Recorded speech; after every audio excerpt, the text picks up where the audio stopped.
নমস্কার বন্ধুরা, আবার একটা নতুন ভিডিওতে তোমাদের সবাইকে স্বাগত। আমরা বেরিয়ে গেছি পুরীর মন্দিরের উদ্দেশ্যে পুজো দেব, কারণ গতকাল আমরা এসেছি তাই আর পুজো দেওয়া হয়নি। তাই জন্যই তার পরের দিন মানে সকাল 6টায় উঠে আমরা রেডি হয়ে বেরিয়ে পড়েছি পুরীর মন্দিরের উদ্দেশ্যে। তো প্রথমেই হোটেল থেকে একটা বেরিয়ে টোটো নিয়েছি, যেই টোটোটা আমাদের পুরীর মন্দিরের দক্ষিণ দুয়ারে পৌঁছে দেবে আমাদের। তো সেই অনুযায়ী আমরা টোটোতে বসে পড়েছি চারিদিক দেখতে দেখতে। আর এখন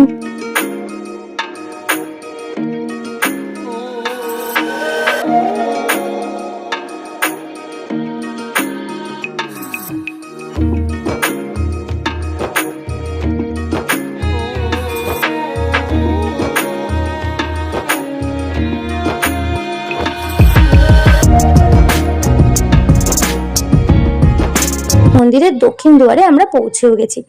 তো দেখো চারিদিকে খুব হনুমানের উৎপাত। যাই হোক, তোমরা যখন আসবে ব্যাগপত্র সাবধানে রাখবে, কারণ এখানে হনুমান যার তার ব্যাগ ছিনতাই করে নিয়ে যাচ্ছে, বাইকের চাবি ছিনতাই করে নিয়ে যাচ্ছে। তো খুব সাবধানে রাখবে। আর আমি সেটা এমনিই বললাম, কিন্তু খুব সাবধানে রাখবে, প্রচুর হনুমানের উৎপাত এখানে। আর সত্যিই চাবি টাবি ছিনতাই করে নিয়ে যাচ্ছে। এই যে জগন্নাথ দেবের ধাম, শ্রী জগন্নাথ ধাম।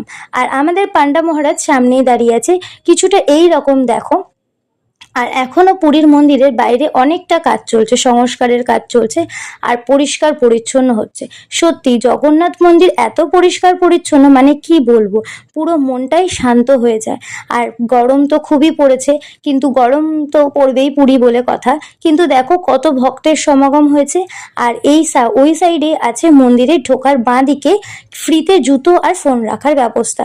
সেখানেই তোমরা ফোন আর জুতো রেখে মন্দিরে ঢুকতে পারো। আর অতি অবশ্যই তোমরা কোনো চামড়ার জিনিস নিয়ে যাবে না, তাতে কি করে হবে, মন্দিরে তোমাদের ঢুকতে দেবে না। আর মন্দিরের ভেতরে তো ফোন অ্যালাউ নেই, ভিডিও করাও অ্যালাউ নেই, তাই তোমাদের বাইরে থেকেই জগন্নাথ দেবের ধাম দর্শন করালাম। তো সবাই কমেন্টে আমাকে কমেন্ট করো জয় জগন্নাথ বলে। ভিডিওটা ভালো লাগলে একটা লাইক করো, কমেন্ট করো এবং সাবস্ক্রাইব করো। আজকের মতো এখানেই শেষ করছি, আবার দেখা হবে নতুন কোনো একটা ভিডিওতে।